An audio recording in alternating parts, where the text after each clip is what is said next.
passo já de imediato a apresentar. Portanto, temos Mariana Viegas, responsável por, portanto, artista da exposição. Nuno Faria, que nos tem acompanhado, tem dirigido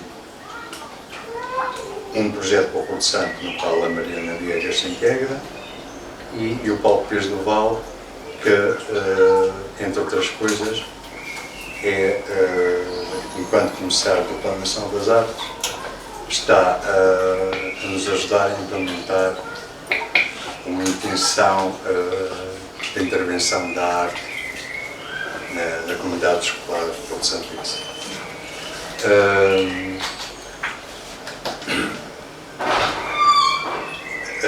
A Mariana portanto, a área de expressão e de investigação, de reflexão sobre o mundo é basicamente, ou principalmente, a fotografia.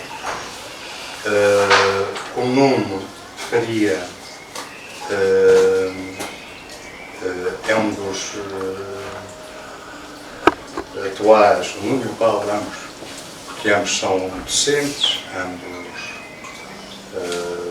tiveram responsabilidades em grandes instituições portuguesas, ambos têm organizado exposições marcantes sobre o panorama artístico nos últimos anos e comungam também com a Mariana de um intervalo temporal que são estes últimos 30 anos, que corresponde mais ou menos também ao tempo de vivência da Porta 33. Aliás, nesta exposição que aqui se mostra, muitas destas imagens que a Mariana foi buscar ao seu arquivo datam exatamente desses anos. São os anos da afirmação, da aproximação de uma geração, talvez a primeira geração livre, depois do 25 de Abril. Portanto, sem aqueles traumas, aqueles fantasmas. E portanto, com essa frescura e com essa abertura, pronto, ok, a gente pode dizer que realmente isso são características comuns quando somos jovens, mas em termos sociológicos, acho que é a primeira geração que realmente é livre em Portugal, pelo qual eu, com um grande contentamento, sinto essa data que foi o 25 de Abril. E esta exposição surge em termos, contar uma pequena história, e como as coisas se relacionam. Há aqui dois aspectos. Há este aspecto, quer o Nuno, quer o Paulo, acompanharam, contribuíram imenso para a Porta, em termos da sua implementação, do seu trabalho, da divulgação, da companhia que nestes 30 anos nos dispensaram.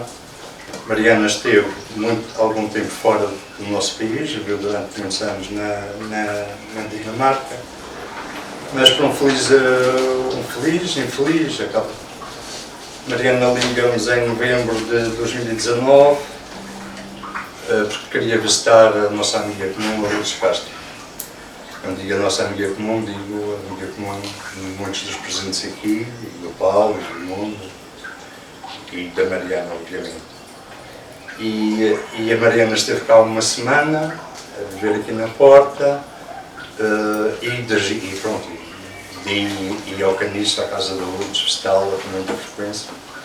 Tinha a impressão que a Mariana até foi, em termos das pessoas que vivem no continente, talvez fosse a última pessoa a estar com a Lourdes, porque a Lourdes falece logo no início do ano seguinte. E pronto, a gente reencontra aí um pouco esse espírito que estava ausente pelo facto da ausência da Mariana do nosso país. Portanto, a Mariana estava a viver na Dinamarca, ou viveu durante quase 10 anos. E, entretanto, em 2019, acontece-nos a Porto Santo, com a ajuda do Paulo, do Plano Nacional das Artes e de outras instituições. E nesta relação que a gente está a tentar estabelecer com o Porto Santo, há um projeto curatorial expositivo, para o qual convidamos o Nuno Faria para tratar dele, no qual reúne 4, 5 artistas. Ainda há 15 dias atrás tivemos a oportunidade de encerrar a exposição de uma dessas artistas, a Carolina Vieira, com o qual, através da arte, procuramos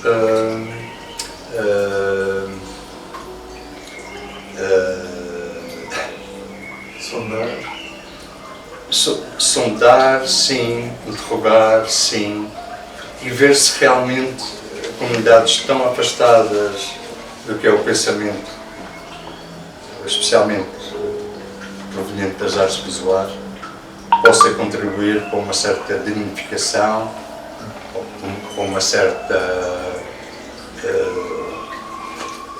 maturidade, uma certa maturidade social. Os meios pequenos às vezes são muito infantis. Bom, mas isso são questões sociológicas e ainda vamos entrar por aí. Essa maturidade social significa responsabilidade em relação aos outros e responsabilidade em relação ao território onde vivemos e saber cuidar dele, sabendo perfeitamente que estamos aqui de passagem. Daí eu ter uma passagem que a Mariana escolhe para o livro, que é o primeiro livro que este projeto que o Nuno está a tratar, que se chama EIRA. EIRA, com o seu título, que é Contributos, como é que é? Não, desculpa, Contributos para a Escola do Porto Santo e o seu território. Este é o primeiro livro que a gente dedica ao Porto Santo e é um livro que é quase uma homenagem às pessoas que ainda vivem no Porto Santo e que estão lá, e uma homenagem à escola, porque é da escola, é a escola do Porto Santo que nós estamos a tentar cuidar, preservar e devolver a escola à comunidade porto-santense, uma vez até porque essa escola servia àquela comunidade durante 50 anos e o facto de ter sido desativada criou ali um buraco, não é? Havia até propostas, uma das propostas incríveis. O Presidente da Câmara na altura teve a sinceridade de desabafar isso connosco. Ainda bem que vocês venham com um projeto desses com o Plano Nacional das Artes, porque uma das propostas que eu tinha em cima da mesa é pura e simplesmente não ir à escola, porque o Porto Santo precisa de um parque de estacionamento. E portanto vocês trazem-me aqui uma coisa que a gente vai ter que mesmo agarrar. Isso foi o Presidente Idalino Vasconcelos, o anterior Presidente, que nos disse isso. E porque ele também estava bastante consciente do valor, pelo menos o valor simbólico que a escola tinha, ou seja, o valor afetivo. Trata-se de uma escola que servia a população durante 50 anos e digamos que é a primeira escola oficial estatal que abre no Porto Santo. Havia escolas primárias no Porto Santo, e com uma semelhança do país todo, e não digo já da Europa toda, porque a Europa começa a combater o analfabetismo 100 anos antes do que nós, pelo menos muitos países europeus.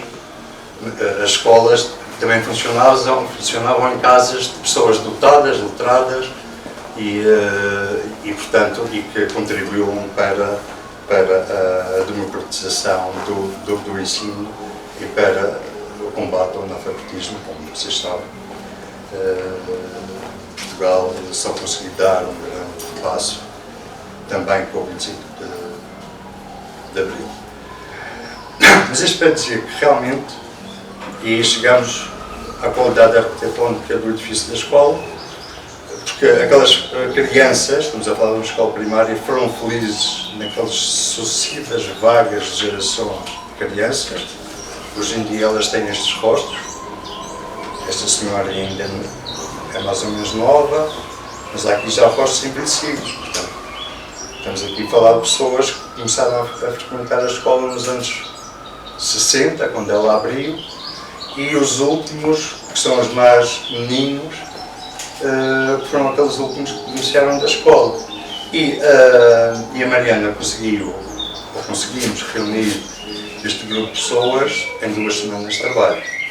Numa primeira semana prévia, em que a Mariana vem conhecer o Porto Santo e vem conhecer a escola, no qual se faz uma espécie de call à população. Apareceu muita gente, a Mariana então aí faz os seus primeiros ensaios fotográficos, não é? E definindo já como é que se poderia materializar esse trabalho, e numa segunda vez, meses depois, essas pessoas voltam a estar presentes na escola. Isto é tudo fotografado numa das salas da escola, e conseguimos reunir aqui 50 e tal rostos. Para além de indivíduos, claro, obviamente todos eles são, e com alguns deles nós temos agora algumas relações de estima e de amizade, mas para além disso são indivíduos que representam uma comunidade, representam essas vagas sucessivas de crianças, porque eles já não são crianças. Portanto, nesta fantasmagoria, que é uma fantasmagoria ao mesmo tempo presente e atuante, como se fosse, não, eu acho que realmente está viva, que se insere este trabalho. E a intenção da exposição aqui na porta era realmente dar a ver esta metodologia. Porque é que a Mariana faz isto? Esta metodologia do trabalho da Mariana, no sentido de também fotografa paisagens, fotografa objetos, mas trabalhou sucessivamente com a figura humana, não só pela colaboração que teve nos anos 90 no cinema. Estamos a falar de cineastas como Manuel de Oliveira, Pedro Costa, César Monteiro e João da Vida Verde. Pronto, estamos a falar do conjunto de cineastas que realmente digamos, a época de ouro do cinema português. E, portanto, é esta capacidade, e se vocês repararem bem, o que difere isto de um passaporte é a arte. Estas fotografias, pronto, é arte. Nós sentimos isto. Cada vez que eu abro este livro, cada vez que gosto mais dele, é impressionante. Este livro transmite-me sempre isso. Eu acho que não vou dizer muito mais, porque já falei muito. Vou passar então a palavra aqui aos nossos amigos, companheiros de ruta. Muito obrigado. Bem, dar-vos as boas tardes a todas e a todos. Já é um hábito aqui estar, e sempre uma felicidade neste jardim tão sereno, tão introspectivo. É raro ler textos que escrevo, normalmente nunca leio, mas hoje vou ler. Foi um texto que eu escrevi agora, durante estes dias, para a exposição, e portanto acho que ainda está suficientemente fresco para eu poder ler e pronto, fazer comentários curtos. Eu começo, depois o Paulo segue, e depois a Mariana falará, claro, mais importante do que nós dois, seguramente, sobre o trabalho dela, e depois abrimos a conversa toda todas. É importante, para quem não viu o filme, que o veja. Eu acho esta programação exemplar que a Porta está a fazer. Não fora já trabalhoso fazer aqui, no Funchal, o que tem feito a tantos níveis, do ponto de vista da pedagogia, da mediação, este trabalho maravilhoso que tem sido feito já há tantos anos. ainda tomar esta empreitada do Porto Santo e salvar, é a palavra, salvar a escola, salvar aquela... Bom, é mais do que uma escola, é mais do que um projeto de arquitetura, como o Maurício disse muito bem, é uma espécie de... é um conjunto de memórias muito... quer dizer, que são imateriais e por isso tanto mais raras e tanto mais fortes, tanto mais intensas. E, portanto, só isso já seria suficiente, mas tem passado muita gente por lá, tem sido... Essa é uma característica da Porta, as pessoas que passam cá, não é? A paisagem humana é riquíssima, muito variada. Portanto, é um projeto que sempre soube renovar, com gente nova, gente jovem, gente muito talentosa, por isso... E esta programação cai de lá é muito interessante. A Mariana expôs primeiro lá, não é? Depois uma residência e depois agora expõe cá. E essa passagem, não é? Para citar o título, por um lado evidente, por outro lado misterioso, acredito que falemos sobre isso, da exposição, dessa intervenção da Mariana, pronto, ganha outro lastro, não é? Esta deslocação ganha outro lastro e, portanto, para perceber o que vamos dizer, sobretudo o que eu vou dizer, é preciso ter visto ou ver a seguir, ver em diferido, pode ser interessante também. Pronto, vou ler.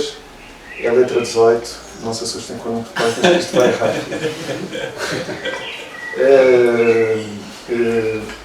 Depois da exposição realizada na Escola de Porto Santo, voltamos agora no Funchal a ter a oportunidade rara de olhar e sermos olhados por estes rostos projetados num lençol que parece emergir da escuridão. São rostos anónimos de gente que reconhecemos, habitantes de Porto Santo, sabemos-lo, várias gerações de pessoas que se relacionaram com a escola de alguma forma, professores, funcionários, alunos, operários. Um rosto incorpora várias dimensões, várias complexidades. Situa-se no campo da aparência de uma face, mas também da profundidade, do que se esconde para lá de uma superfície, para lá de uma verosimilhança. O rosto inscreve-se numa temporalidade, numa duração, por vezes, muito antiga. E por isso é inquietante. Traz consigo a marca do mistério da existência, reflete as alegrias, as tristezas, as provações da vida. Traz em si também as marcas da biografia de cada um, os sulcos do tempo que passa. O nosso rosto expõe-nos, eu tinha escrito ao juízo, mas já mudei a palavra, expõe-nos ao escrutínio, as duas palavras são vagas, são possíveis, dos outros. Torna-nos nus perante os nossos semelhantes. É um pacto ancestral de pertença, de convivência. Criaram sistemas religiosos a partir da poética do rosto. O rosto de Cristo, feito à imagem e semelhança do Pai, é o possível e consubstancial do testemunho da existência de Deus, a prova indireta, como todas as imagens o são. Na cultura greco-romana, transversal aos impérios do Ocidente e do Oriente da tradição cristã, rosto e retrato, rosto e ícone, são duas realidades muito próximas ao ponto de se indistinguirem. Há uma história que, neste contexto, merece a pena contar, por isso encontrarem retrato e fotografia. A primeira imagem, a verdadeira imagem, é do rosto de Cristo. No caminho para o Calvário, a Via Dolorosa, uma mulher chamada Verónica, Vera, o ícone, não é? O ícone verdadeiro, o ícone original, limpou piedosamente o rosto de Cristo com o véu que trazia à cabeça. A Igreja Católica chamou-lhe o Santo Sudário e guardou-o como uma relíquia na Catedral da cidade de Turim. Em 1898, 60 anos depois da fotografia ter sido descoberta, não é? Ter sido fixada, encarregue de fotografar o sudário, Secondo Pia, fotógrafo amador, descobriu com espanto profundo a imagem negativa do rosto de Cristo. O milagre consubstanciava-se. A fixação da fotografia permitia, assim, ver a imagem do rosto de Cristo. A prova fotográfica não seria necessária para sabermos que Cristo existiu.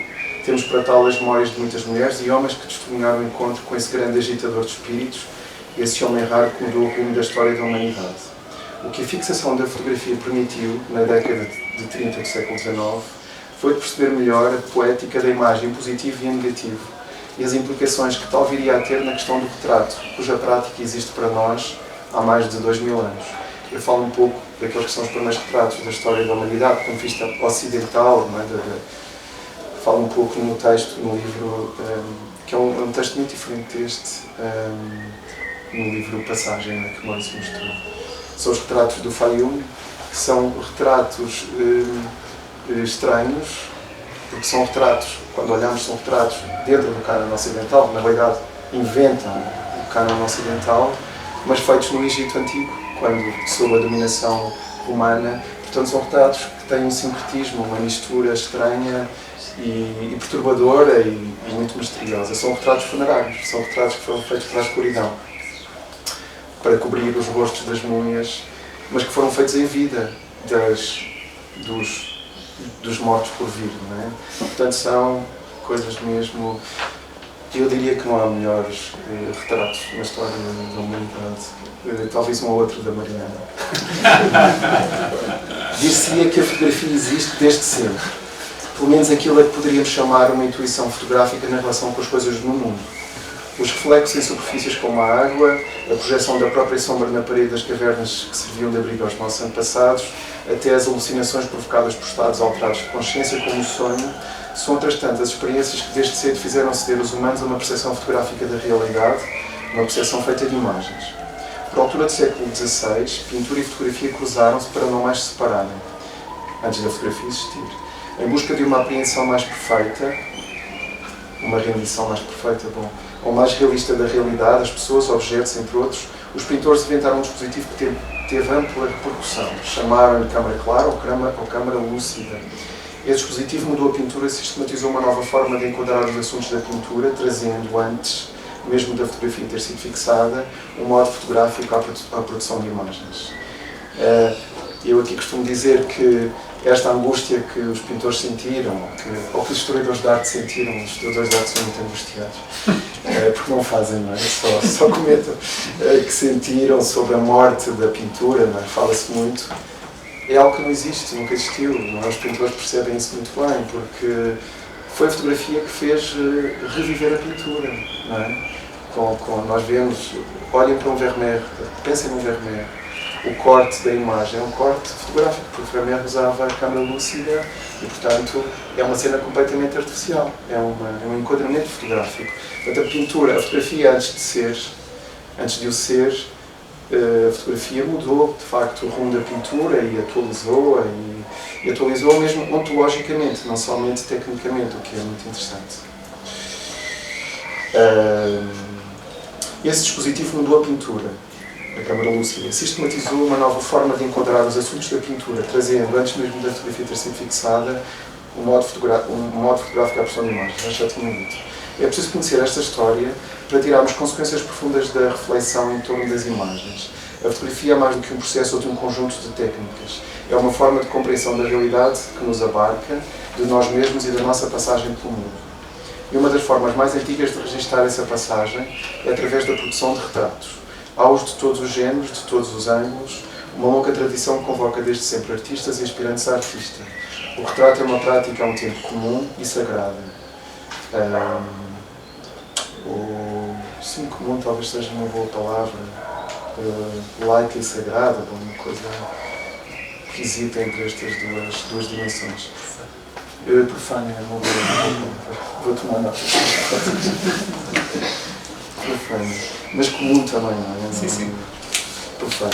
Nesta exposição, Mariana Viegas inscreve-se nessa nobre tradição, abrindo o seu arquivo, libertando os fantasmas que por lá repousam, e fazendo uma escolha de imagens a ampliar, colocadas no plano vertical, a que juntou impressões de pequena dimensão colocadas no plano horizontal. Estas fotografias enquadram o conjunto de retratos que podemos ver em projeção no salão, a obra Passagem, a peça central desta amostra, no primeiro andar.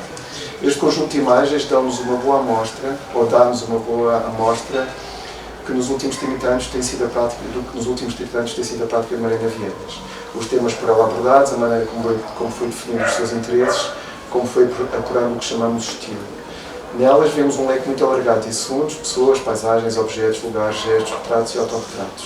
As amizades e as complicidades da adolescência, as atividades daqueles que lhe são mais próximos.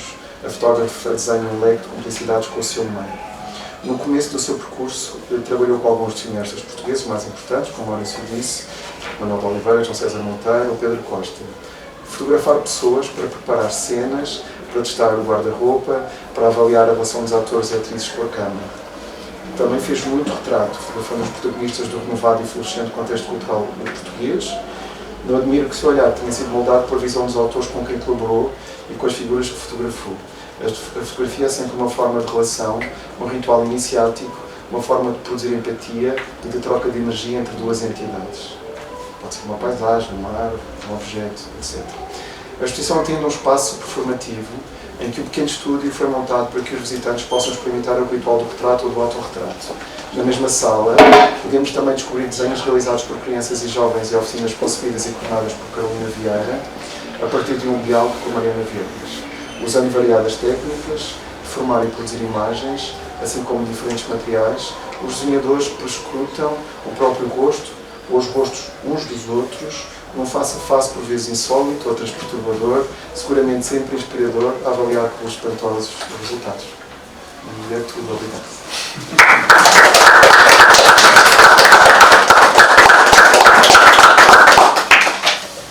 Foi muito rápido. Foi rápido. Pensou num instantinho. Antes de mais, muito obrigado à Cecília, ao Maurício. É sempre uma alegria estar nesta casa, como minha. Muito obrigado também à Mariana e ao Nuno por me acolherem nesta mesa e estar ao vosso lado também nesta exposição. Estava a lembrar-me, o Nuno fez este trabalho que foi ler um texto que é agora tramado para mim que vou ser um trapalhão, não é? Assim, mas estava a lembrar-me de uma canção do Rufus Wainwright que se chama Cigarettes and Chocolate, acho que é assim, termina com Please be kind with me if I'm a mess, por favor. Se for uma mess, please be kind. Eu fui notando coisas da exposição, ou a partir da exposição. Diria duas, que são muitas exposições dentro de uma exposição, que eu acho muito bonito e muito generoso. E gostava de sublinhar em primeiro lugar esta ligação que também já aqui foi apontada com o arquivo, com o teu arquivo. Como tu dizias há pouco, visitar o arquivo, estás a olhar para trás. E o arquivo é sempre isso, é sempre um lugar de memória, mas é um lugar de promessa.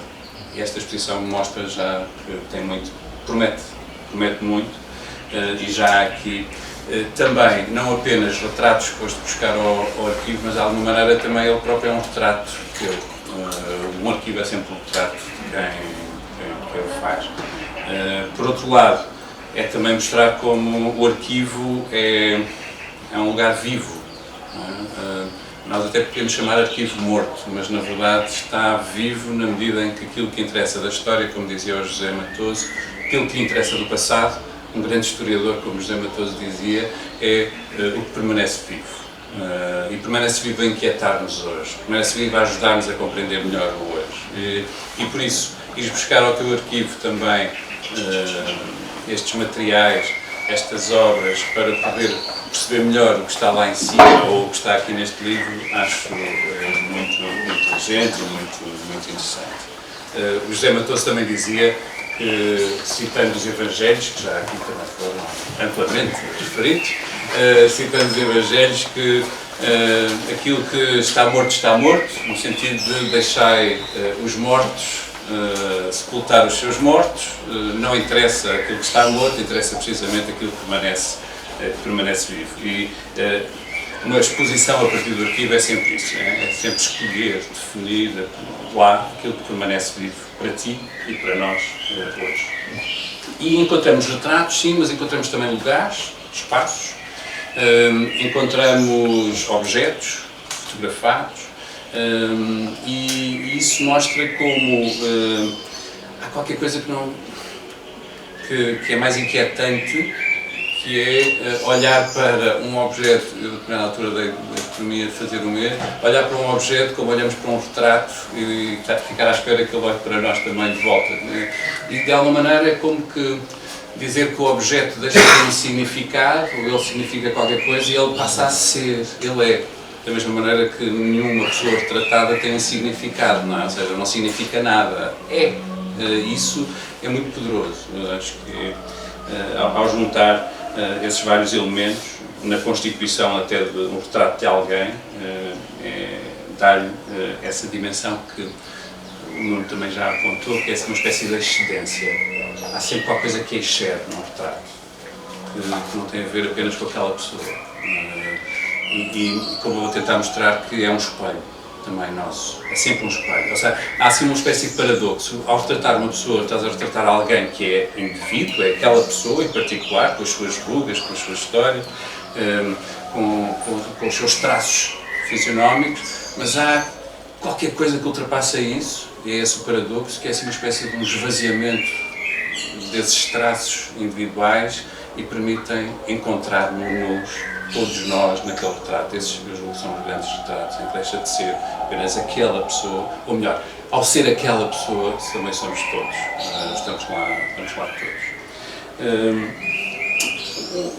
É também uma dimensão que me interessa muitíssimo e que nesta exposição, há uma dimensão que me interessa muito e que nesta exposição fica muito clara, que é esta noção do que é uma imagem. O que é uma imagem? Nós usamos imagens continuamente, estamos rodeados de imagens. Desculpem agora. E de repente começou-se. Foi muito melhor do que e uma imagem foi definida no século XII ou no século XIII de uma forma que para mim é preciosa e que me continua a inquietar e a interessar, que é, uma imagem é a aparência de uma coisa fora do seu lugar. John Peckham, que era bispo, extra loculum sum, ou seja, uma coisa fora do seu lugar, uma aparência de uma coisa fora do seu lugar. Portanto, já não é a pessoa que está ali, já não é aquele objeto que está ali, está fora do seu lugar. Este está fora de si, eu acho interessantíssimo, porque, como vou tentar mostrar, depois no filme lá em cima e nas costas das fotografias neste livro, ou seja, a costa da fotografia mostra normalmente um desacerto. Ou seja, há assim uma espécie de movimento, está a sair de si. Ou seja, a imagem está também a escapar, está a escapar. E portanto interessa-me muito pensar como é que este fora do seu lugar, que é uma imagem, e volto a repetir, nós estamos rodeados continuamente, mandamos, fazemos fotografias nossas, vemos fotografias de outros, neste tempo, com tanta imagem, com tantos retratos, estes também nos podem ajudar a pensar melhor o que é um retrato, o que é que fazemos com um retrato, ou porquê que queremos retrato. Isso também me interessa muito. E aquilo que eu estava a tentar dizer com esta noção do estar fora do lugar, a aparência de uma coisa fora do seu lugar, é porque há uma espécie de desvio. A imagem é um desvio, está num sítio onde não devia estar. Quando estamos a olhar para o espelho e de repente vemos onde não devíamos estar, não é? Se eu estou aqui, como é que estou ali? O retrato de uma pessoa é isso fixado, é um espelho fixado, é um espelho que se suspende. E isso é muito poderoso e ao mesmo tempo mostra que há um imenso amor pelo separado, ou seja, por estes desvios que nós temos. Por isso é que fazes retratos, por isso é que há um amor pela imagem. Nós somos o povo das imagens. Há uma história cristã por trás que nos ajuda a perceber isso. Somos o povo das imagens. E eu julgo que assumir, como nesta exposição, que somos o povo das imagens, e criamos uma comunidade com elas, e isto é muito bonito, esta escola e a comunidade desta escola, a partir destas imagens, mostra como também a imagem, se tem uma relação com a identidade, depois eu estava a tentar dizer, tem uma relação também com o afeto, com a afetividade. Vou tentar explicar isso rapidamente.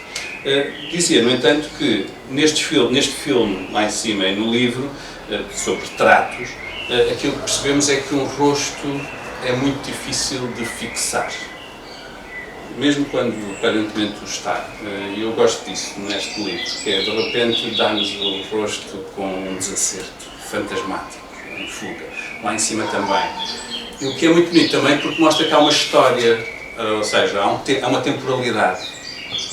Se sabemos sempre que trás de um rosto há um tempo, na verdade a sua suspensão, não é? Fixar implica uma espécie de suspensão do tempo, naquele lugar, naquele momento, uma morte, de alguma maneira, uma eternidade também. No filme, de repente, mostra que há um antes e um depois, ou um antes ou um depois, não sabemos bem, mas que aquele momento que fixas tem uma história. As pessoas riem-se, ou escondem o rosto, ou estão sérias, ou viram, ou, há movimento, e esse movimento implica o tempo. E o filme e a segunda página mostra isso de uma forma muito certa. É difícil de agarrar, fez-me lembrar a história do Orfeu e Eurídice, como serão, não é? Ou seja, Eurídice morre, Orfeu faz tudo para ir ao fundo dos infernos para resgatar a mulher amada, consegue dar a volta aos deuses para que a deixem trazer com ele para cima, para o mundo dos vivos outra vez, mas com uma condição: Orfeu não pode olhar para Eurídice. E quando Orfeu, já quase a chegar à luz, se vira para ver se ela está lá ou não está lá, como os deuses, de alguma maneira imagino que seja por isso, por insegurança, por incerteza, vira-se, de repente perde Eurídice, segunda vez e agora para sempre. E há uma descrição desse momento, uma descrição mítica desse momento, em que se diz que Orfeu tentava agarrar Eurídice, mas ela já só era um fantasma. Eu, em algumas destas imagens, lembrei-me imediatamente dessa imagem, tentar agarrar aquilo que é um fantasma e que não se consegue agarrar. E é muito poderoso, ao mesmo tempo, mostrar que isso é impossível, ou seja, que um rosto é impossível agarrar, fixar, mesmo quando o fixamos, ele não se fixa. E por isso há sempre um vazio, ou seja, há sempre uma falha, que é aquilo que constitui um retrato. E é isso que diferencia o ícone do ídolo. Os ícones e os ídolos são constituídos precisamente por uma diferença. Durante em momentos da história, as imagens foram perseguidas porque foram confundidas com ídolos, ou seja, confundiu-se o ícone com o ídolo, porque o ídolo é a coisa em si. O ídolo é o Deus. A imagem é como se fosse o próprio Deus, enquanto que a reflexão daqueles que gostam das imagens não é que ela é o Deus, mas remete para. Mas para remeter para precisa ter um vazio, não é a coisa. Ela não é a coisa. As pessoas não são estas imagens. Podemos remeter para elas, mas elas não são estas imagens. Portanto, não ficar preso a elas, portanto, mas a conseguir agarrar, é bom. Ao mesmo tempo é bom, é positivo, não é um mal. Ou seja, elas não são ídolos.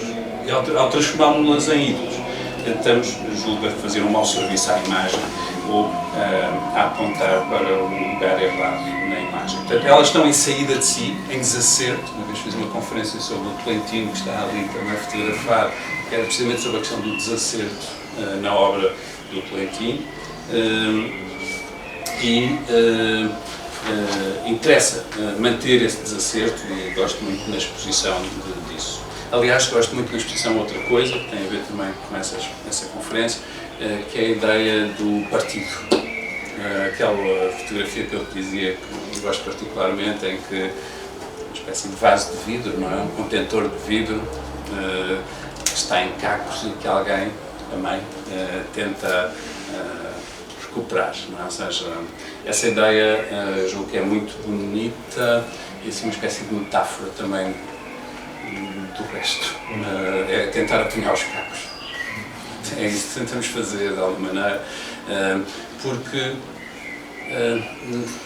na verdade são fotografias de mortos por vir, como dizíamos. E tentar guardá-las, ou seja, tentar fixar este momento, se por um lado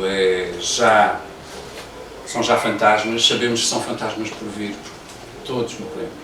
E, portanto, este fixar na imagem de alguma coisa que ultrapassa a própria vida de cada um de nós, é isso, é tentar colar os cacos, não é? Que ainda já somos.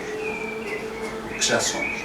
E eu gosto muito daquela imagem. E parece-me que é assim, um belíssimo exemplo, uma belíssima síntese de tudo o resto. Portanto, num tempo de fluxo incessante de produção e circulação de imagens e de retratos em particular, não é? Autorretratos, selfies, pensar esta sociedade organizada em redor da imagem e o excesso, e como o excesso destrói, julgo que aí está também um papel que esta exposição e este livro podem ter. Por um lado, queria então só sublinhar esta questão do afetivo. do retrato relacionado com os afetos, com a presença e a ausência, e contar histórias, só para não vos maçar muito. Uma está relacionada com a Lourdes, Lourdes Castro. O início da pintura,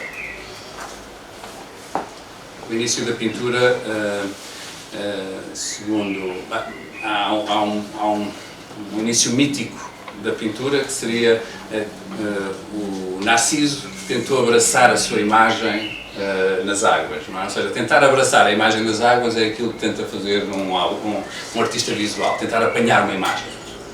Aquilo que acontece a Narciso é que ele não cria um terceiro, não é? Ou seja, não cria uma obra, não cria uma fotografia e morre. Mas qualquer criador de imagens, aquilo que tenta é apanhar a imagem que está, o reflexo que está nas águas. Mas conta-se que a primeira imagem, a primeira pintura, foi a filha de um oleiro que criou quando o namorado, o noivo, ia partir, possivelmente para a guerra, e ela, com a lamparina, com a luz projetada sobre o rosto dele, o perfil dele, desenha o contorno da sua sombra, na parede da casa. Depois o pai, a partir do contorno da sombra, faz um daqueles medalhões de perfil que nós conhecemos dos gregos e dos romanos. Mas a primeira foi então a noiva, a menina, ou a jovem, antes dele partir, portanto, antes de um morto partir, um futuro morto partir. E mostra então essa ligação muito próxima entre a imagem, ou a criação de imagens e retratos, e o afeto, e a questão da afetividade. E essa é muito poderosa.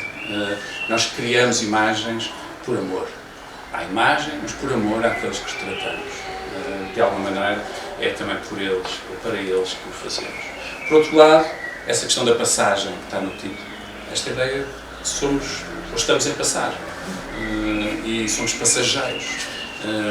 E essa consciência leva tantas vezes também ao desejo de guardar a imagem de outros, que sabemos que vamos perder, ou a nossa também, que fica para lá da nossa própria mão. O contorno da sombra, e sermos sombras também já diz muita coisa, tem a ver com essa estratégia amorosa que é a do retrato. O retrato implica uma estratégia amorosa, tornar presente um ausente para o ter próximo, para o manter próximo de si. Portanto, o retrato presta um serviço à memória. É uma forma de salvar da morte. Suspender, tornar-se suspenso, significa aqui também, e ainda que eles sejam profanos, é também sacralizar, não é? Ou seja, de alguma maneira, a palavra sagrado significa aquilo que é separado. Significa o separado, aquilo que não é do dia-a-dia, não é enquanto que o do dia-a-dia vai morrer, não é? Neste caso fica separado e, portanto, é eterno, imortal. E essa é, claramente, é a criação de uma comunidade de sombras, não é? Comunidade de passageiros, destes que passam, de uma fantasmagoria. Por outro lado, nesta fantasmagoria, aquilo que me parece que a Mariana consegue muito bem neste livro e no filme é esta ideia do não me detenhas. Ou seja, ao mesmo tempo que tenta deter, eles parecem dizer, mas não me consegues apanhar. Por isso fica aquele desacerto ou aquela imagem fantasmagórica do movimento que está ou existe naquele retrato. Por outro lado, e só para sublinhar ainda isso, no retrato há sempre este paradoxo que há pouco eu dizia, que é um indivíduo e ao mesmo tempo é como se fossem todos os indivíduos, cada um deles, não é? Ou seja, estamos ali, é um retrato de nós enquanto humanos, cada um de nós e de todos nós enquanto humanos, na medida também que é de uma pessoa particular e única. Isso é o tal paradoxo que me interessa também muito no retrato. Só para terminar, só sublinhar então o outro aspecto do retrato, que é se ele é, por um lado, veículo de afetividade, e, portanto, nasce desse desejo de manter próximo e presente um ausente, ou aquele que vai ficar ausente. Por outro lado, é para a construção da identidade, serve para a construção da identidade. A construção da identidade de uma comunidade, esta da Escola de Porto Santo, mas a comunidade desculpem, a identidade também de cada um, que pode ser ficção ou realidade. Nós percebemos isso, por exemplo, nos Instagrams ou nos Facebooks. É uma criação de uma identidade, pode ser às vezes mais ficcional do que verdadeira, mas é isso que se deseja, criar uma identidade através da imagem. A imagem cria a identidade.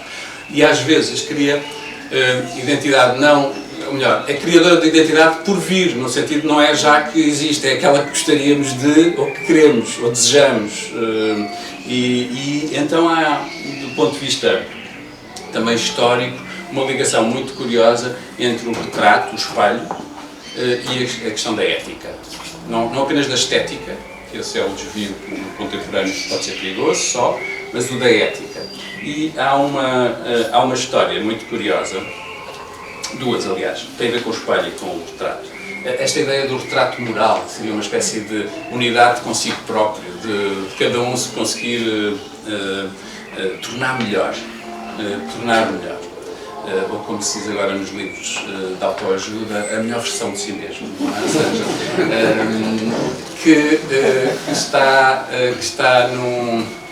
no autor do século XVI, que um amigo pintor faz o seu retrato, ou melhor, promete o retrato, e ele escreve dizendo que anseia muito por esse retrato, porque nele vai ver dois retratados. O amigo pintor, e portanto vai ter próximo aquele que pintou, no caso a fotógrafa, que está lá, mas também ele mesmo, pintado pelo amigo, que ao ver-se naquela forma bela, vai procurar todos os dias aproximar-se dessa beleza, não apenas exterior, mas interior. Portanto, essa ideia de que há uma unidade entre a beleza exterior e interior, e portanto o belo retrato seria também uma forma de cada um se aproximar, portanto é um retrato moral e não uma identidade fixa. Não é? Aliás, há uma frase muito bonita da Gertrude Stein. O Picasso faz o retrato da Gertrude Stein e a Gertrude Stein diz: mestre, mas não me parece nada com este retrato. E o Picasso ter-lhe-á dito: não se parece agora, mas vai parecer. Há qualquer coisa quase de profético nos grandes retratos que ainda está por, daquilo que ainda está por vir, porque a identidade é uma tarefa também ela infinita, e por isso eu gosto muito do desfoque, não querer fixar a identidade. Ao queremos fixar a identidade, qualquer que ela seja, a de um país, a de uma instituição, de uma pessoa, estamos precisamente a não perceber como ela nos escapa. Não limitamos, não me detenhas, não me vais conseguir deter. Isso é fundamental compreender, especialmente num tempo como o nosso, em que as lutas pelas identidades são importantes, mas também perigosas, especialmente ligadas ao nacionalismo e tudo mais. E, portanto, o retrato não é apenas como nos vemos, mas também como nos queremos ver ou como nos podemos ver. E terminava então com uma história relacionada com o espelho, para não começar mais, que é contada no tempo de Apuleio. Apuleio, um escritor que terá sido perseguido por... a história é mais complicada, são sempre, mas Apuleio casou com uma viúva com algum dinheiro. Os filhos da viúva não gostaram desse casamento, então, desculpe a expressão, fizeram-lhe a folha, meteram-no em tribunal e disseram que ele usou de feitiçaria para conseguir conquistar a viúva. E uma das provas de que ele era bruxo, feiticeiro, era de que tinha um espelho em sua casa. Então, Apuleio, detentor de grande verve, em tribunal vai defender-se dizendo que o espelho é fundamental para um filósofo. Poder ter um espelho é a possibilidade de olhar para si e fazer aquilo que o grande filósofo, Sócrates, terá pedido, que é conhece-te a ti mesmo. Um espelho, tal como um retrato, é uma forma desse conhecimento, conhece-te a ti mesmo. Diz ele, e se for belo por fora, que procure ser então também belo nas suas ações, nos seus atos e, portanto, na sua interioridade. Se não for tão belo por fora, que a beleza dos seus atos o torne mais belo na sua exterioridade. E por isso, estes retratos, fixando, sem querer fixar quer pessoas, quer esta comunidade, conseguirão também isto, perceber que somos tarefa infinita. Muito obrigado.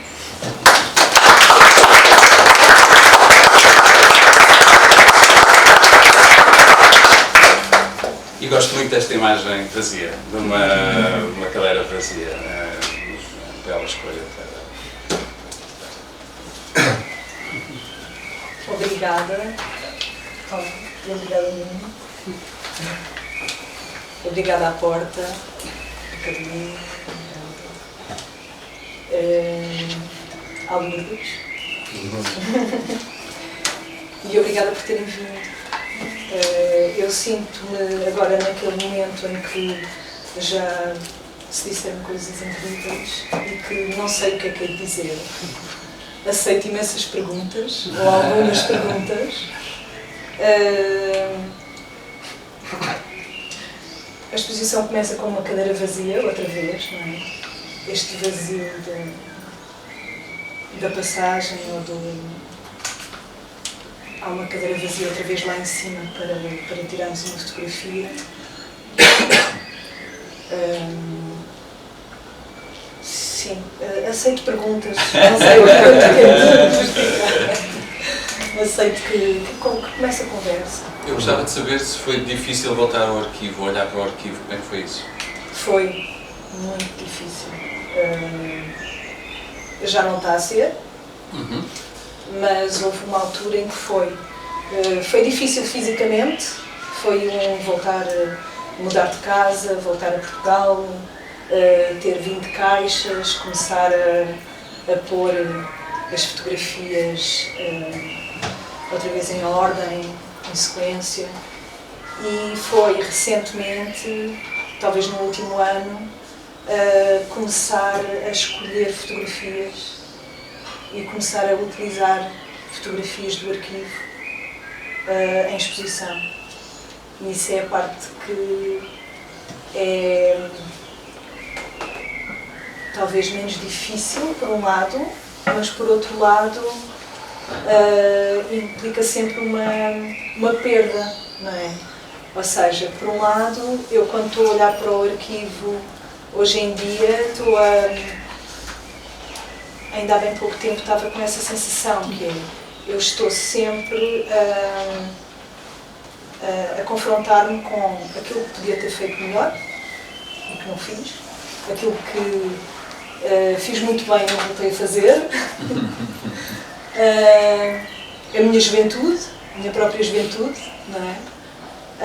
As pessoas com quem eu tinha uma afetividade incrível e que deixaram de existir, ou fisicamente ou emocionalmente. E então isso implicou este relacionamento com a perda, mas ao mesmo tempo, se calhar, isto para me tornar uma melhor versão de mim mesma, implicou olhar para isso como uma constante. Ou seja, é uma passagem, a vida é uma passagem, isto é apenas a Mariana a olhar para estas fotografias nestes dias, ou para esta exposição com estas fotografias, segundo aquilo que escolhi desta vez. Portanto, sempre esta ideia de que é mesmo para estar incompleto, é mesmo em cacos, é mesmo sempre prestes a cair, mas sempre a ser recuperado ao mesmo tempo. Sim.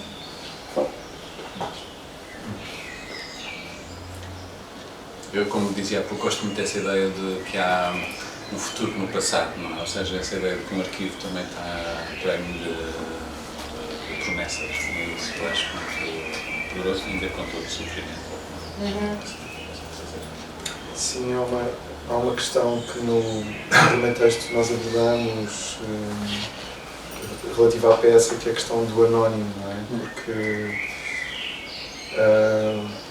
é preciso dizer, com toda a frontalidade, como dizia o outro, que a fotografia é bem lixada mesmo, não é fácil lidar com fotografia, é uma existência, claro, fantasmagórica, espectral, muito relacionada com morte, é evidente, falou-se muito aqui de morte, isso, desde aquele filme belíssimo, bom, filme belíssimo, aquele projeto, belíssimo filme, depois não se tornou tão bonito quanto podia ter sido, por causa do Estado Novo, não é? A Angélica, do Manuel de Oliveira, sobre aquele fotógrafo de aldeia que é chamado para fotografar, que é uma morta, não é, Angélica? E essa condição da fotografia é mesmo tramada, não é? No sentido em que, menos mal, que o teu arquivo seja conhecido, não é? Porque às vezes há fotógrafos a trabalhar com arquivos que não são deles, o que é substancialmente pior, no sentido de que a fantasmagoria se acentua e é uma estranheza muito grande, que as pessoas não sabemos quem são. Mas, de todas as formas, a questão do anónimo é mesmo, está vinculada à fotografia como uma condição, não é? No sentido, claro que a pintura também tem isso, mas a pintura é um bocadinho diferente porque é uma materialidade, há algo que nos podemos agarrar, a fotografia não. Mas o anónimo, eu acho que o anónimo está também muito no teu arquivo, como é óbvio, não é? É um arquivo substancial, é preciso dizer isso, não é? É um arquivo de 30 anos ou mais. A Mariana começou a fotografar muito novinha, não é? É mesmo uma vocação, não é? Por um lado, a questão do anónimo interessa-me, e há algumas imagens interessantes, muito interessantes, que não são teses, mas são muito claras sobre essa estranheza da fotografia, sobre essa condição elusiva da fotografia. Por exemplo, aquele grupo de amigos de juventude que aparece, não é, sentados numa espécie de balcão de cozinha. É uns putos fixes, não é? E que depois fica fantasma, não é? Portanto, claro que há processos de metafotografia que são bastante interessantes. Por um lado isso. Por outro lado, no teu arquivo há também, pronto, é muito interessante, que é a maneira como a fotógrafa se vai formando também, não é? Como a artista se vai formando, como vai sendo cada vez melhor, vai sendo cada vez menos barroca, cada vez mais direto ao assunto. Não sei se sentes isso agora olhando para o teu arquivo. A grande diferença, nós temos aqui dois tempos. Um é o tempo da peça Passagem, que é uma coisa recente, não é? Eu acho que isso é bom para esta exposição. E a outra que é esse mergulho forçosamente neurótico no arquivo, não é? Sim. Pronto. Esse mergulho no passado. Sim. E que envolve uma série de pessoas que, mesmo que não sejam anónimas, são desconhecidas. Ou seja, mesmo quando são pessoas conhecidas,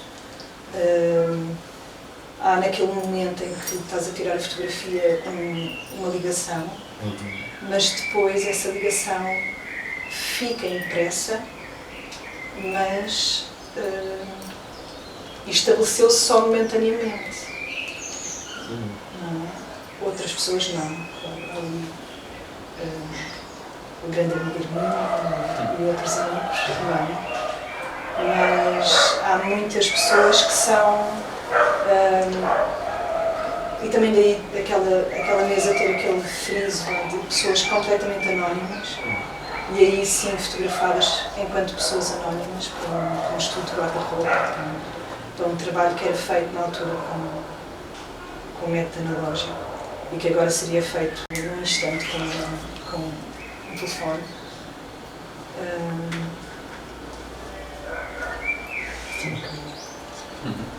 Sim, a questão do anónimo, não é? Como é que pessoas conhecidas mesmo assim se tornam... Sim.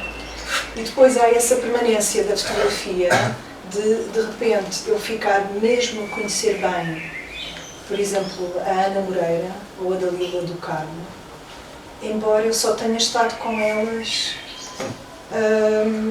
uma hora, não é?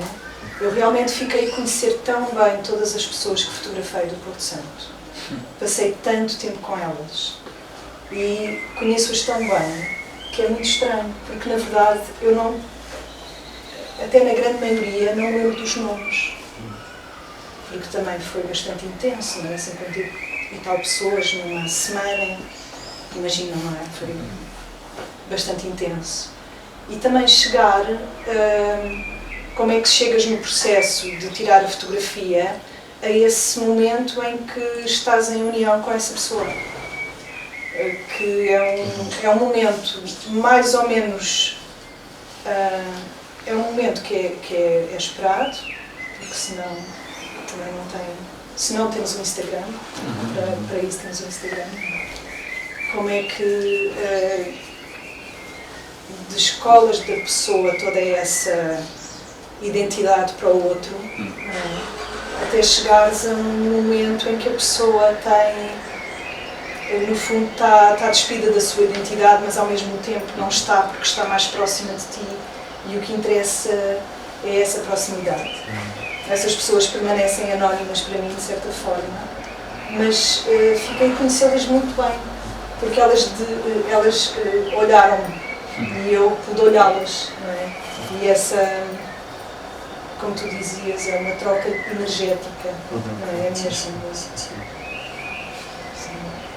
Há uma coisa que está a realçar no texto do mundo, que é, digamos, o estúdio, ou aquele ambiente que se tenta proporcionar em termos performativos, em termos da magia das imagens, da revelação, e que foi construído numa relação de trabalho com a Carolina, hoje foi exercitado também com a colaboração da Luísa.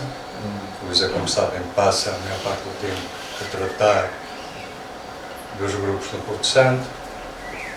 A Carolina passa algum tempo a tratar dos grupos aqui no Funchal. E de vez em quando confluem, e hoje tivemos a possibilidade, a disponibilidade da Luísa estar presente hoje e esta semana. Será que tu, a Carolina e a Luísa podiam falar um bocadinho dessa experiência, uma vez que a preocupação nossa e das pessoas intervenientes de colocar à disposição diapositivos, sejam eles físicos, sejam eles mentais, não é? De através da arte ajudar-nos a ter a tal melhor figura quando nos vemos ao espelho. Estamos a pegar nas palavras do Paulo, mas pronto, isso pode sintetizar. Mariana, podes falar um bocadinho dessa experiência que foste a trabalhar com a Carolina? A Carolina pode falar um bocadinho, a Luísa também.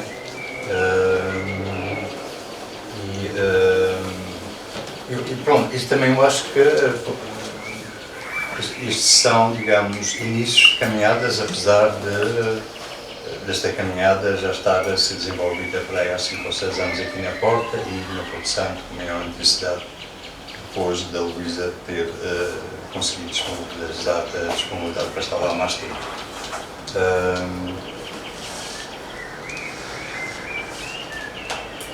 Será que poderiam falar destas experiências, de como é que vem isto?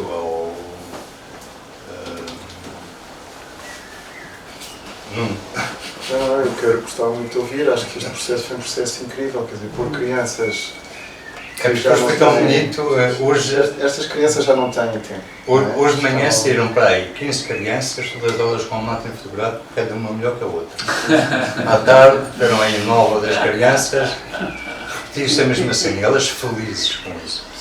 A tua filha, a Emília, que esteve connosco a montar a exposição, a trabalhar e com a paciência toda de criança em relação ao mundo dos adultos, também criou uma câmara fotográfica, também criou um aparelho de televisão durante este tempo, não é? Isto são...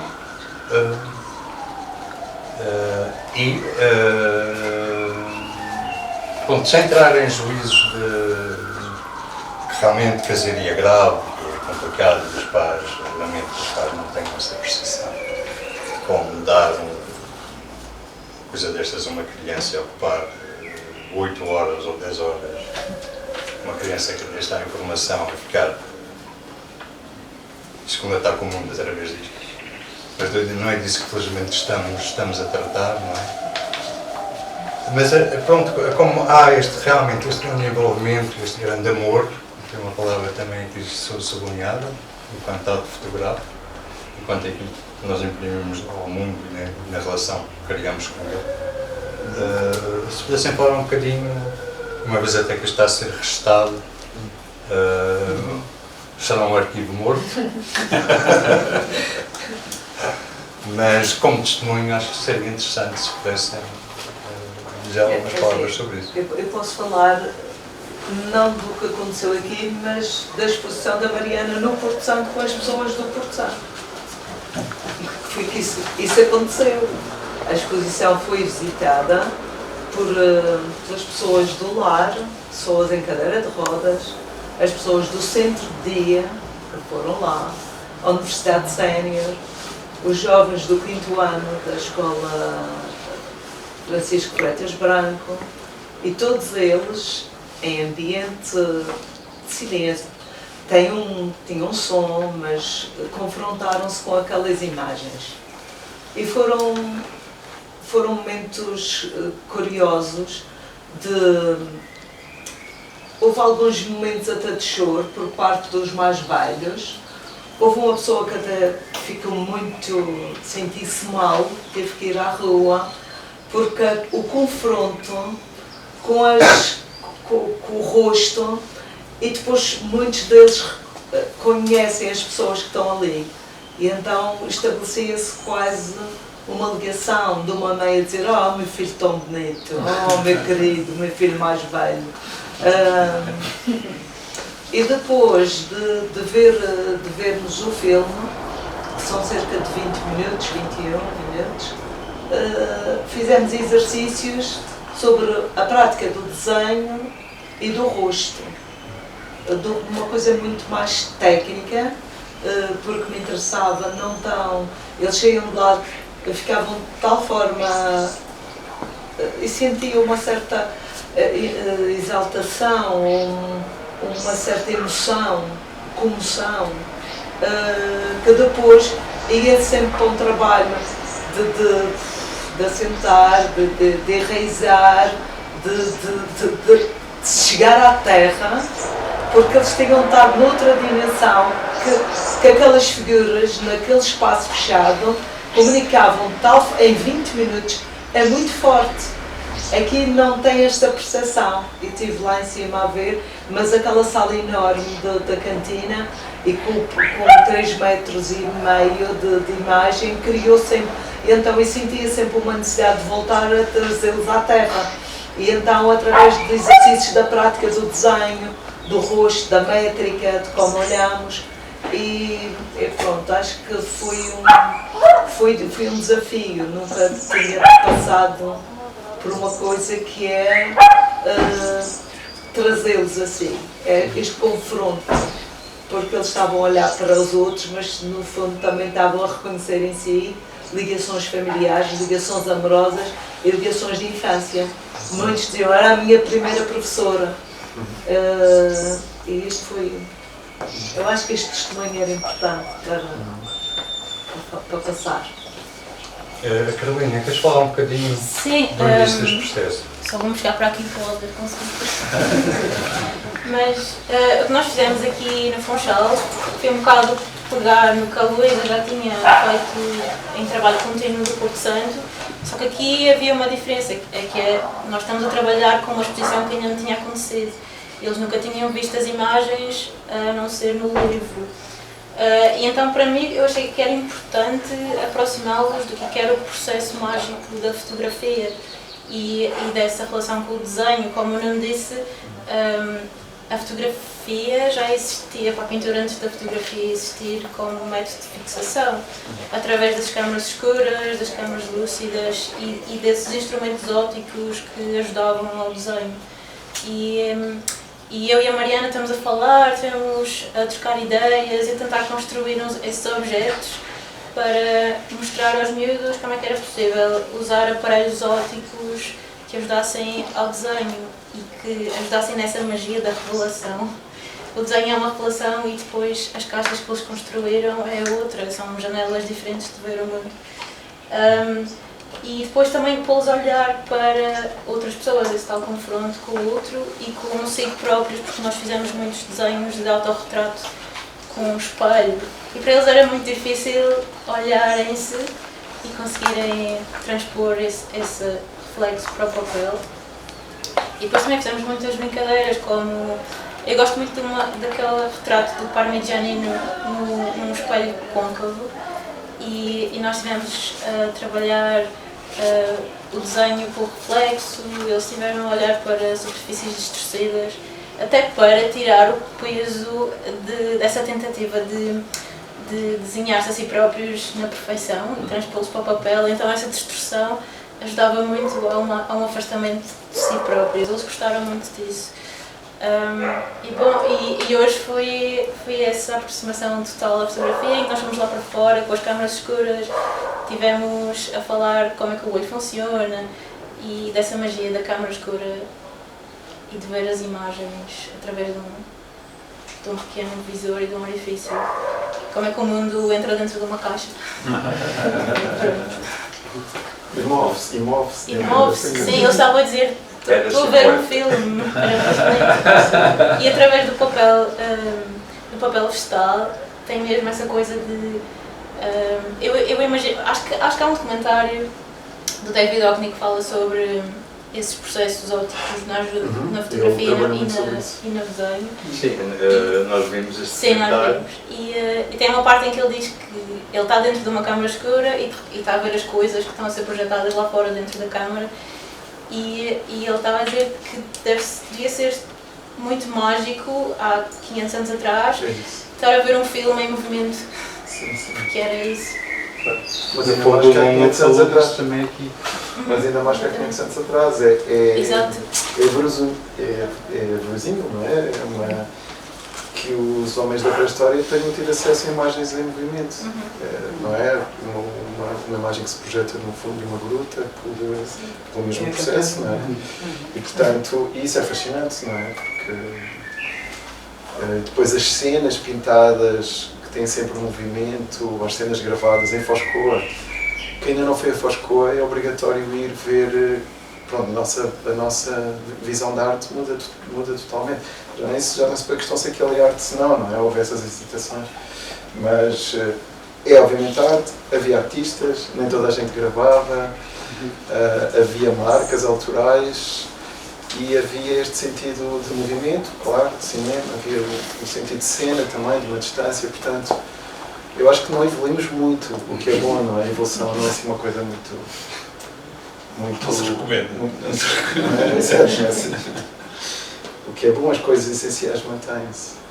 Tem que ver os desenhos, são lindos mesmo. Olha, há uma pergunta. Não? Levantaste o dedo? Mas nós temos que agradecer à Emília, porque foi ela que deu o mote para a aula de hoje, ao sugerir a construção de uma câmara fotográfica. Boa.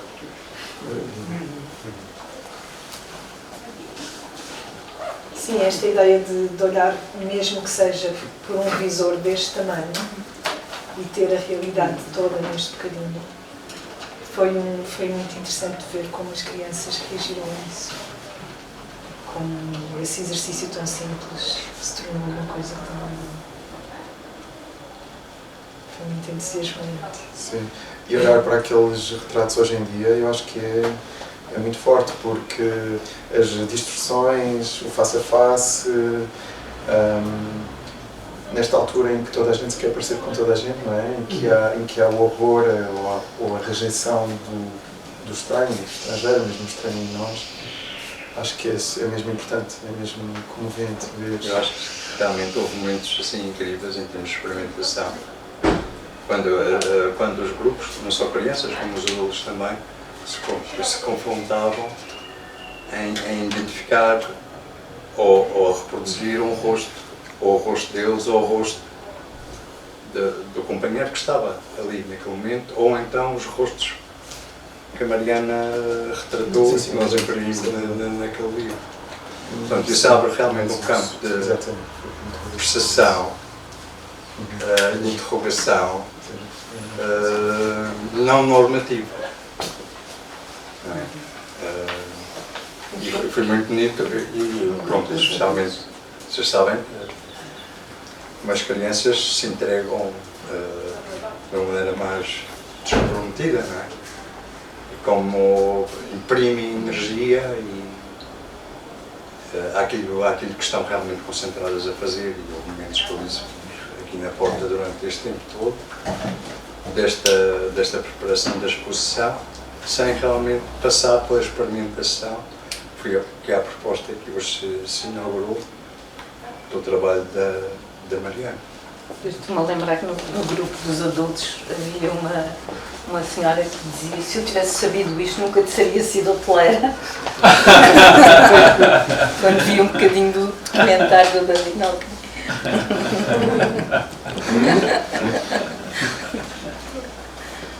Há muitos, não é? Nunca é tarde para ter uma infância feliz, não é? Sim. E há mundos e mundos. Como? E há mundos e mundos, claro. Este não é um mundo único. Há tantos recomeços. Estão a nos tentar dizer que este é um mundo único, o caminho é este. Sim. Só há uma via. Este trabalho da Mariana é também, está inscrito no vosso processo da inscrição, ou digamos, do mapeamento daquela escola, ou que ela pode produzir para além da inscrição do território. Está num alinhamento, não é? Completamente. Está no alinhamento. Completamente. E uma das coisas que a gente percepcionou, falámos disso, é realmente essa relação emocional afetiva que as pessoas têm. E penso até que muitas das pessoas, e todas as pessoas tiveram este livro, todas as pessoas aqui retratadas, não é? E outros, amigos, etc. Ok, a pessoa vê-se aqui retratada, eu olho para a minha imagem e interrogo-me enquanto eu e todo o problema que levanta.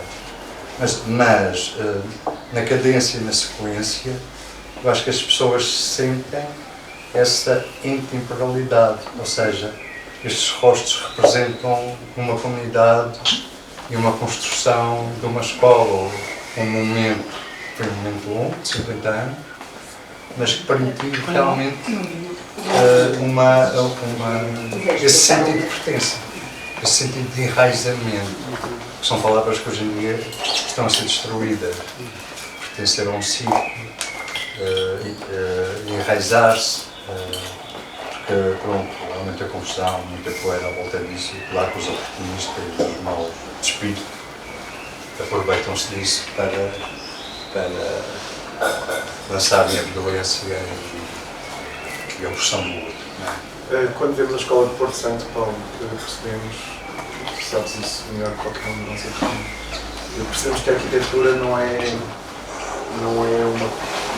uma coisa abstrata. A arquitetura é uma coisa feita sobretudo de afetos, de projeções, e aquela escola é feita com uma sabedoria de vida, não é? É um projeto humano, e as escolas deixaram de ser projetos humanos em grande medida, imagino, não é? Era um lugar, percebe-se, não é? Um lugar em que se fazia tempo, não é? Em que se tinha tempo, em que se podia imaginar. E por isso é um lugar absolutamente precioso que tem que ser preservado e tem que ser usado como espaço vivo e não já como um monumento. Aliás, a ideia de monumento que temos vindo a falar foi muito desviada de verdadeiramente do que é um monumento, não é? E aquela escola é um verdadeiro monumento no sentido em que se mantém vivo e em que age connosco. Eu aprendi com o Paulo Melcião há muitos anos atrás, e eu fiquei assim até um pouco incomodado ele a falar de uma obra icónica do trabalho, que é a Casa das Mudas. E o Paulo dizia que, em termos de futuro,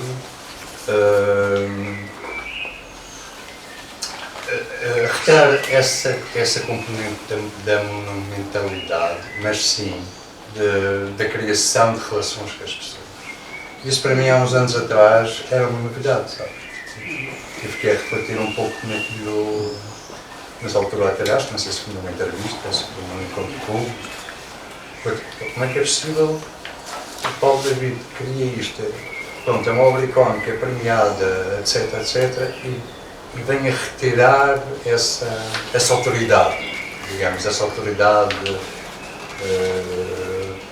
que é, no senso comum, mais fácil de legitimar um trabalho. E o Paulo prescindiu disso e deu-nos uma grande lição. Obrigado, Paulo. Não sei se hoje conseguimos criar uma mentalidade. Não existia, assim, um grande tema, não é? Mas o que eu gostei muito deste trabalho da Mariana, que tocou um pouco na vossa conversa, foi bastante interessante. Há uma abstração, porque há uma tentativa de criar um fundo neutro, que é sempre os rostos, os corpos sempre são negros, não é? Há uma espécie de buraco negro que se faz adivinhar, talvez, realizar outros desenhos, outros futuros sobre as próprias pessoas. Mas depois há este detalhe da cadeira, da mesa, que é o corpo. Remédios para o corpo, declaradamente o corpo. E por acaso foi uma coisa interessante que se calhar não se falou aqui, que foi, e começa por esta vossa conversa da distância da morte, da necessidade da fotografia, da possibilidade do desaparecimento da história. Havia outra alternativa com o parque de estacionamento, que é uma espécie também de paragem, não é? E também uma espécie de paragem, a fotografia é uma paragem, mas os corpos estão sendo em movimento neste trabalho da Marina, que é interessante. Mas é essencialmente, se isto remete para o corpo, nunca se falou aqui da forma. E eu ficando numa espécie de necessidade da forma, de conservação da forma. Nós realmente temos necessidade da forma, porque se calhar fazemos a fotografia dos rostos, do corpo. Temos inicialmente esta necessidade da forma, mais do que se calhar não nos lembramos, estamos sempre a recorrer desde uma fotografia dos mortos pela necessidade da forma. Não é? A forma, a presença do edifício como forma, e essa podia ser interessante vocês estarem a debater. Realmente fotografamos porque precisamos da forma, ou esta intenção de ausência do corpo, mas que é um elemento do corpo, declaradamente, é uma espécie de quase uma seta, que vamos ver um corpo a seguir, não é? Esta cadeira é muito interessante. Gosto muito desta fotografia, com antecâmara para perceber o que é que vou receber a seguir, que é o corpo e o movimento.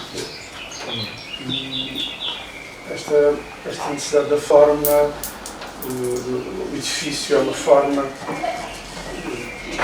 e esta necessidade de insistirmos constantemente nas formas. Será que precisamos das formas? Isto é imobiliário da Photoshop. Sabe o que é bonito?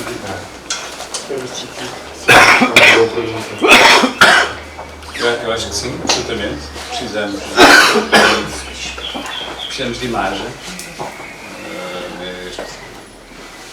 Eu julgo, usando aqui esta referência às cavernas, nós criámos, enquanto humanos, também com a criação de imagem e o reconhecimento. As primeiras imagens são também a do corpo, a da mão, não é?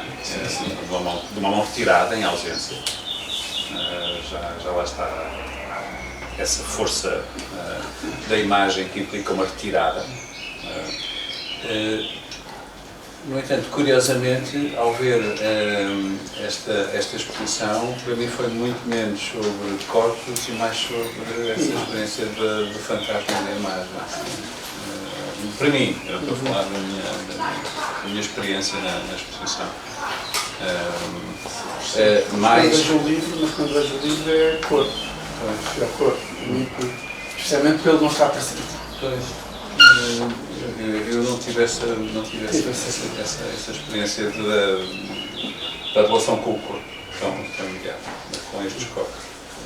Eu acho que a fotografia central desta expressão, talvez, não é? A fotografia daquele objeto em vidro que é reconstituído, acho que responde à tua pergunta.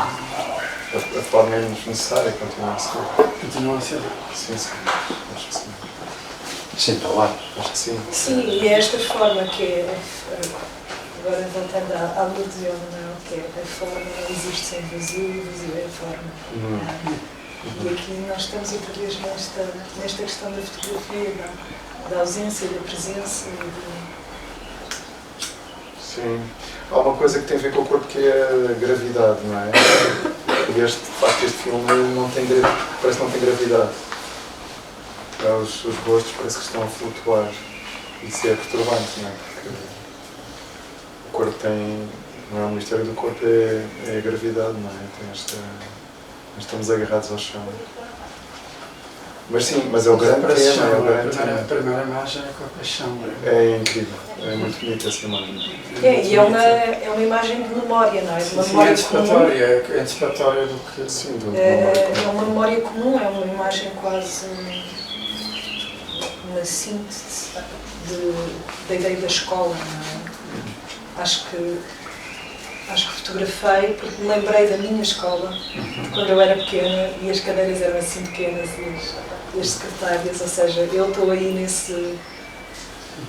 E tu usaste uma bengala, se não estou em erro. Diz? E tu usaste uma pequena bengala, se não estou em erro, que era, tu dizias às pessoas, quando elas se sentavam para a fotografia, pensassem na escola, como voltassem, tivessem uma imagem daquilo que sentiu ainda pela escola. Sim, eu tinha... eu queria que as pessoas deixassem a sua cara em Instagram, não é? A sua cara, o seu bilhete de visita. E então perguntava-lhes, dizia para se relacionarem com a memória delas, para que elas conseguissem estar um pouco viradas para elas próprias, nesse sentido. Exato, porque era aquilo que todos aqui estávamos a falar, não é? A posição da construção da nossa imagem, dessa possibilidade de construção, que as redes sociais são exímias nisso, não é? Acabam por formatar, ficamos iguais.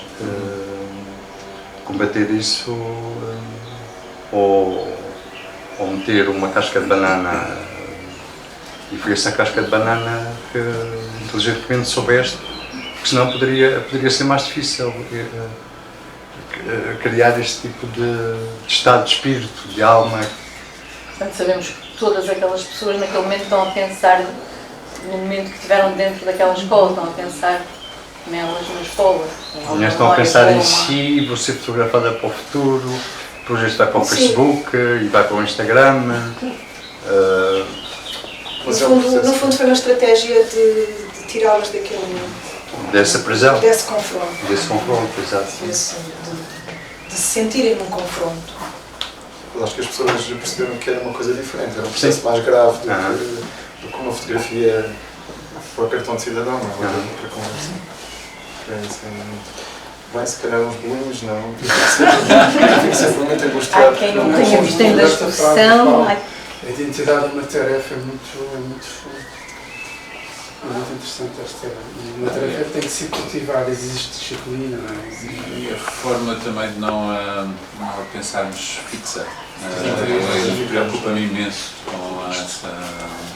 Não é estática. Essa fixação da identidade, quer seja pessoal, quer seja coletiva. Esta ideia de que eu tenho de ser isto, ou então que o meu país é isto, os portugueses são isto, ou seja, isso é um perigo tremendo. E, como sabemos, os fascismos gostam muito dessas identidades fortes, que são o contrário das que estão em construção.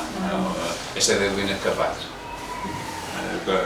Quer o quebrado, quer o inacabado, tem a ver com uma espécie de imperfeição ou de fragilidade, e eu julgo que é essa que nós devemos sublinhar. E portanto essa de não conseguimos fixar, quando achamos que conseguimos fixar, não é? Ou seja, quando dizemos, Portugal é isto, os portugueses são isto, ou então eu sou isto, aquele é aquilo, quando tentamos isto, acho que já estamos no mau caminho. Mas eu acho que nós estamos prontos para isso, mesmo perante as evidências da música, por exemplo. Agora voltou-se a falar nos 50 anos de 25 de Abril de qual devia ser o hino, se não devia ser a Grândola Vila Morena. Não há ninguém que eu conheça que não se emocione com aquele hino, porque fica com aquele hino, com aquela música, com aquela canção. Mas não estamos dispostos a abdicar de um hino que é não está escrito na fotografia. Essa música não conheces ninguém que não fique com o pele de galinha por outros motivos. Ou seja, o nosso hino é completamente anacrónico. Agora estava a falar só de dizer que mesmo a Grândola não é para todos. Significa, Não sei se há não é. muitos, não, significa, há São muitos os austrálios, portugueses, claro. há muitos portugueses que não se revêem na Grândola, porque historicamente a sua família tem uma ligação com a Grândola que não é a mesma que tu Sim, tens. claro. Eu imagino, Isto só para dizer que imagino. até verdade, isso, é verdade. estamos a tentar identificar todos os Isso é portugueses verdade. com uma... É impossível. Isso é verdade. Haver um É um hino. não, para dizer. completamente de acordo. É um hino político. É isso. É o ideal. Eu proponho I can get no satisfaction. E com isto, Vamos fazer um brinde. vamos fazer um Muito obrigado. Parabéns à mulher.